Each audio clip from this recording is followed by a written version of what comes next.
आपको यहाँ पर दिखाई दे रहे हैं और सभी कार्यकर्ताओं से मिलते हुए, सभी अपने नेताओं से मिलते हुए वो जा रहे हैं लोहिया जी की प्रतिमा पर पुष्पांजलि करने, उनको श्रद्धांजलि देने। और यह लोहिया पार्क और कल की व्यवस्था और आज की व्यवस्था में कितना अंतर है वो आपके सामने है। कल आपको रोका गया था, आज अलग से इंतजाम किए गए हैं, क्या वजह, भेदभाव क्यों है दो नेताओं के बीच में? हर वर्ष की तरह इस लोहिया पार्क में हम लोग डॉक्टर राम मनोहर लोहिया जी को याद करते हैं और आज के दिन हम सभी समाजवादी लोग इकट्ठे होते हैं यहाँ पर आकर के और माल्यार्पण के बाद उनसे प्रेरणा लेते हुए संकल्प लेकर के जाते हैं कि डॉक्टर राम मनोहर लोहिया,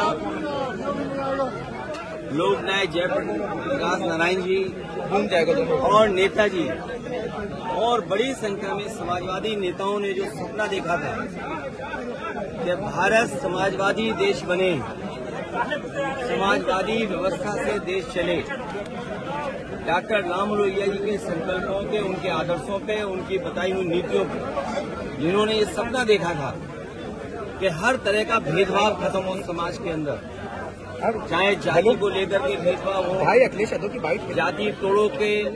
जाति तोड़ों का आह्वान किया हो या रीजनल स्तर पे जो भेदभाव होता है उसको लेकर के भी डॉक्टर राम लोहिया ने कहा कि इस तरह का कोई भेदभाव नहीं होना चाहिए। सत्य क्रांति का जो आह्वान किया था वो सही मायने में समाज को दिशा देता है। डॉक्टर राम मनोहर लोहिया को आज याद करते हुए हम संकल्प लेते हैं कि जो समाजवादी भारत का उन्होंने सपना देखा तो उस सपने को पूरा करेंगे। ये पार्क नेताजी ने बनवाया था और आज भी लखनऊ में लोगों के लिए या समाजवादी चिंतक विचारकों के लिए ये बहुत महत्वपूर्ण स्थान बनके उभरा है।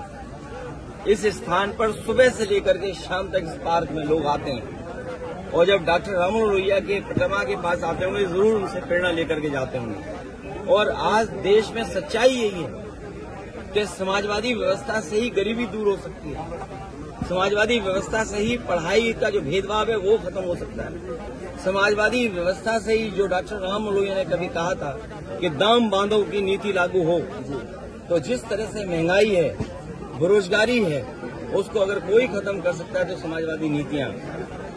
हालांकि जयप्रकाश जी ने संपूर्ण क्रांति का आह्वान किया था, महंगाई या भ्रष्टाचार उस समय की राजनीतिक परिस्थितियों को लेकर के सरकार को इस तरह का व्यवहार कल नहीं करना चाहिए था जिस तरह का सरकार ने व्यवहार किया था।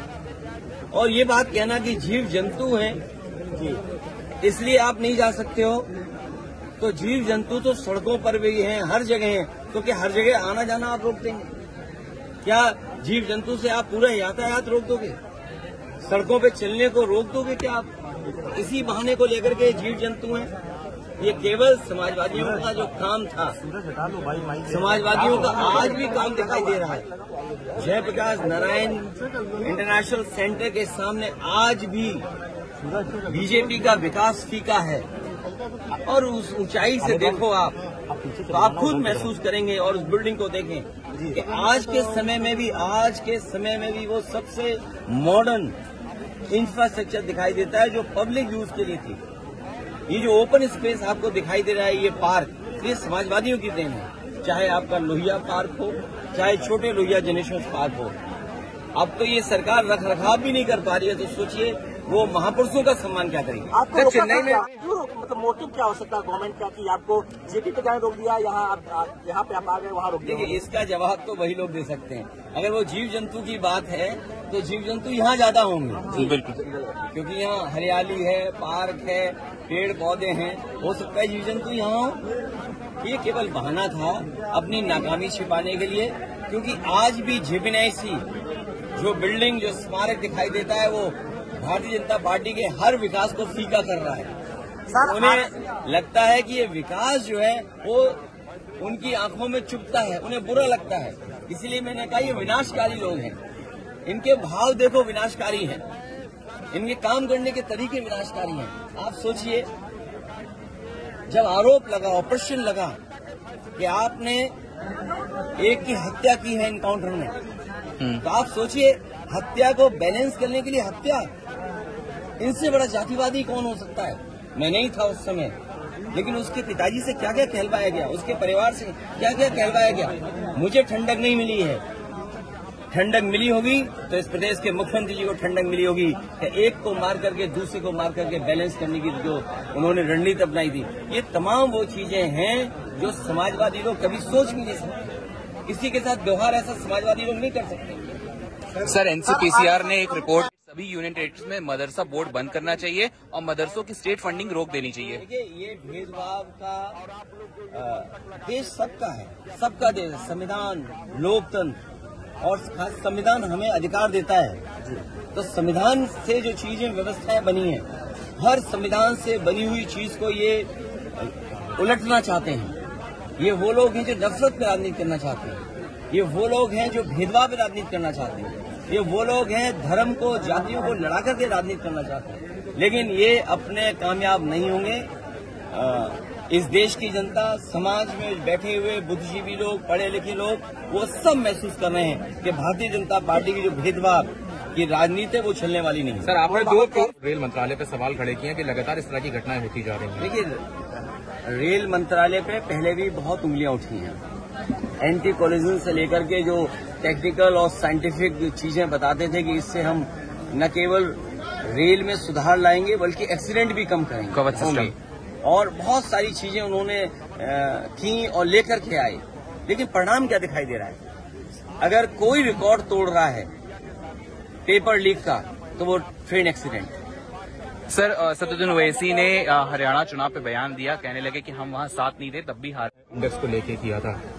देखिए, जब सरकार ये कह रही कि $5 ट्रिलियन की इकोनॉमी है और दुनिया में हम आगे बढ़ रहे हैं, हमारी अर्थव्यवस्था आगे बढ़ रही है, अगर हमारी अर्थव्यवस्था आगे बढ़ रही है तो आखिरकार हंगर इंडेक्स पे हम कहाँ खड़े हैं? 105वां स्थान, मतलब सबसे बुरा अगर स्थान किसी का तो भारत का है।